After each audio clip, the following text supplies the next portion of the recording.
prepare you for next week's Halaqa. Next week is a lot of fun. I get to tell you a story that I enjoy telling you. So what happens in the year number 6? Someone yell out, what happened? What's the most important thing that happened in year number 6 of Hijrah? Anyone just word it out. Very important part of the Sira, like probably the most important part. I'm going to show you a scale. I'm going to show you like a graph of the number of Muslims before this incident and the number. Oh, there you remember it. Huh? No. Sulh al-Hudaybiyah. You see, the number of Muslims before Sulh al-Hudaybiyah was trickling upwards really slowly, every day a few people. And then something happened. We look at the graph, and the graph skyrockets. It just goes up. They're like, what happened here? Tell me what happened here. What happened here is starting to tell you next time. What's going to happen next time? The Prophet ﷺ now carries the initiative in his hand. After the Battle of the Trench, after the Mushrikeen lost and everyone fought with one another, Ghatafan fought with Quraysh, and Quraysh fought with Banu Qurayza, and Banu Qurayza left him, and everyone is divided. The Prophet ﷺ now is actually the strongest force in Arabia.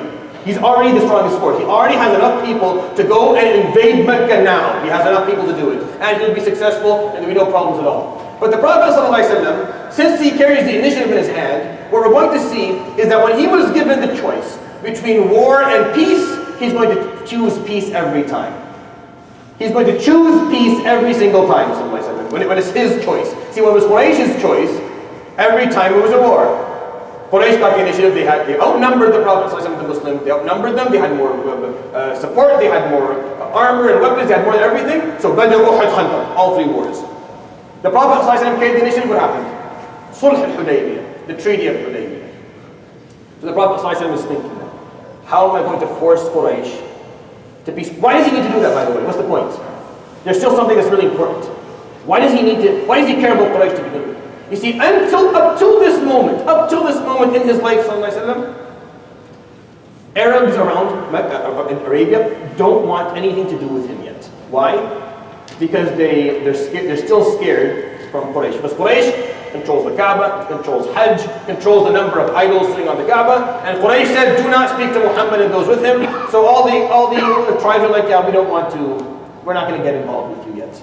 And the Prophet ﷺ, all he wants is خَلُّوا بَيْنِي وَبَيْنَ النَّاسِ. Let me speak to people. Let me tell them what Islam. If they like it, they can take it. If they don't like it, I will not force anyone to take it. But let me give da'wah openly. Can I do that freely, please? No, you can't, Ya Rasulullah. Muhammad, you can't do it. That's what Quraysh told him. So the Prophet ﷺ wants to force Quraysh to a peace treaty so that all the tribes in Arabia will feel easy and feel okay about listening about Islam. You understand what I'm saying?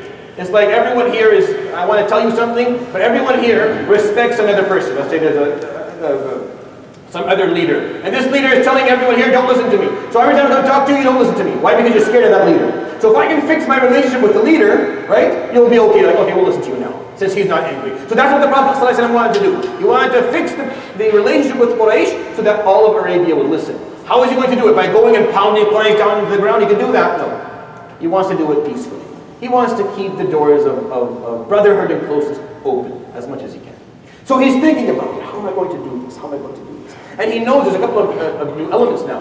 You see, Abu Sufyan, after Al-Ahzab, after the Battle of the Trench, people are like, you failed. Abu Sufyan, you failed horribly.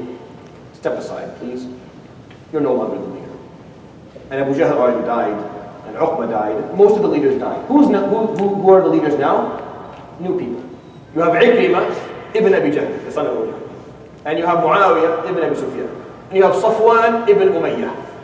Right? You have all these new generation leaders. You have Suhail ibn Amr, who's a bit older, but someone who was new as a leader. So the leaders have changed, and they're a bit more reasonable. But also, they're much more angry. Why? Because a lot of them lost their parents in wars.